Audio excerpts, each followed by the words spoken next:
고 김하늘 양 살인 사건과 관련해 경찰이 전담 수사팀을 꾸리고 수사를 확대하기로 했습니다. 네, 관련 내용 정혁진 변호사, 조기현 변호사와 함께 자세히 나눠보도록 하겠습니다. 안녕하세요. 안녕하세요.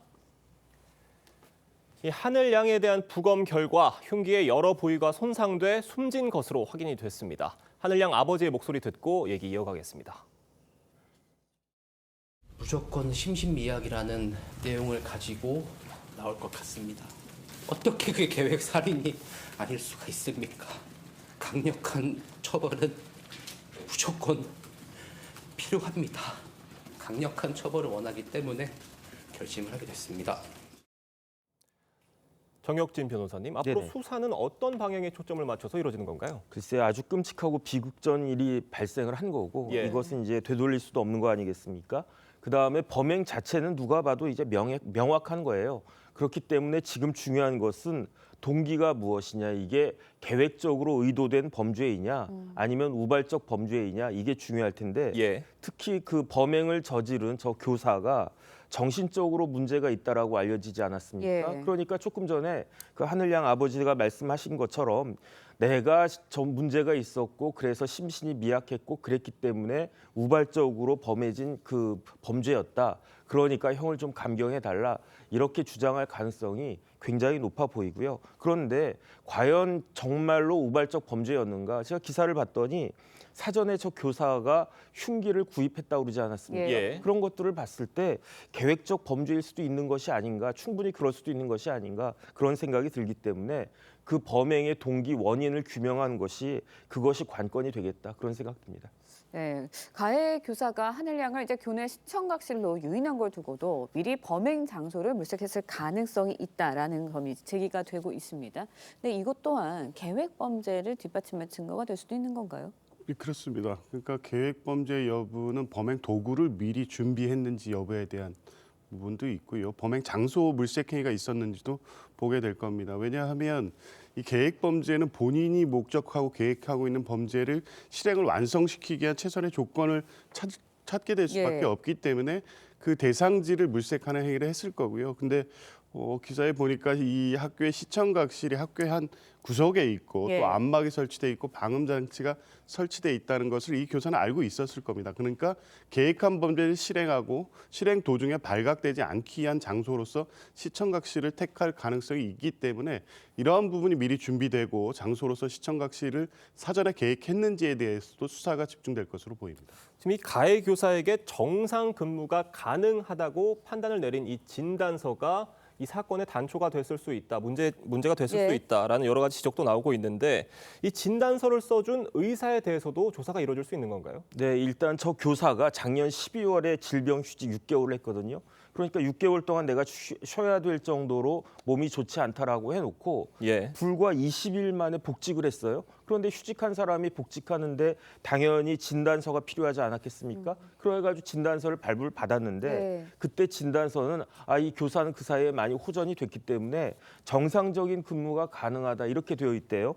그런데 이렇게 복직하자마자 저 교사가 이번에 그 하늘이 사건도 있었지만 그 이전부터 이상한 행동을 했다는 거죠. 예. 4일에 계약을 했는데 5일에 갑자기 컴퓨터를 부시더니 6일에는 동료 교사를 폭행하고, 그러다가 지난 10일 저와 같은 끔찍한 범행을 갖다 저질렀는데, 그러니까 과연 저 진단서가 맞는 것인가 의심할 수밖에 없는 거고요. 그런데 만약에 그 휴직할 때도 진단서가 필요하지 않았겠습니까? 그런데 휴직할 때는 그 진단서가 어떻게 되어 있었느냐? 이 교사는 최소한 6개월간의 안정과 치료가 필요하다, 이런 내용으로 담겨져 있었다라고 하는데, 이렇게 보면 얼핏 봐도 불과 한 달 이내에 진단서가 서로 모순되는 진단서가 나왔다는 건데, 그런데 그 진단서를 누가 썼느냐? 예. 똑같은 의사가 썼다는 거거든요. 그렇다라고 하면 저 의사가 어떻게 저런 모순되는 진단서를 발급을 했는지, 이 부분에 대해서도 반드시 그 조사가 이루어져야 되는 것이 아닌가 싶습니다. 네, 좀 더 꼼꼼하게 체크를 했어야 되지 않았나라는 생각도 드는데, 일단 교육부에서는 이번 사건을 계기로 이른바 하늘이법 추진하기로 했습니다. 구체적으로 어떤 대안들이 담기게 되나요?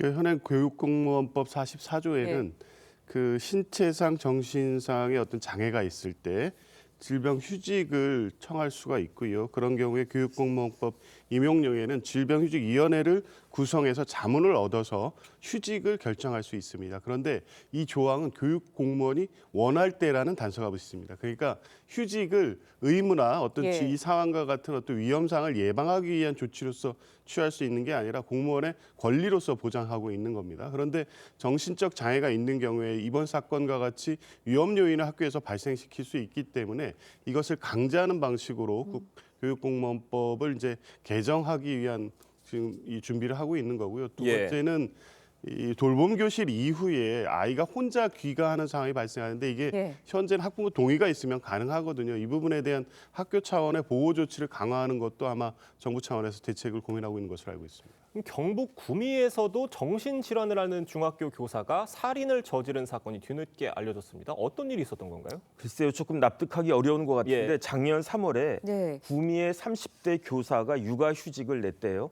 그리고 난 다음에 휴직 중인 상태였을 것 같은데 4월에 아버지를 살해하려고 했다. 이게 예. 이제 그 미수에 그치긴 했지만 부친 존속살해 미수 사건이 벌어졌고요. 그리고 난 다음에 그 교사가 그 6월에는 그 질병 휴직을 갖다 냈는데 그 이유가 뭐냐? 뭐 산후 우울증 같은 것들이 있었다.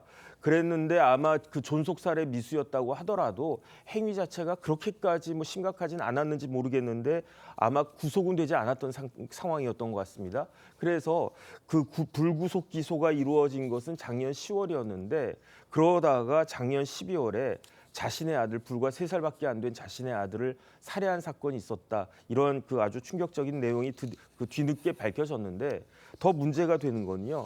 학교에서 이 교사를 언제 해임을 했느냐? 네. 그 살인 사건이 발생한 그 다음 달인 올 1월 달에야 해임이 이루어졌다. 이런 식으로 교사 관리가 되는 것이 과연 정당한 것인가, 정상적인 것인가 이런 그 문제점이 많이 드러나고 있는 것 같습니다. 네, 이런 정말 믿고 싶지 않은 참극들을 막을 대책 마련이 절실해 보입니다. 네. 두 분 말씀은 여기까지 듣겠습니다. 감사합니다. 고맙습니다.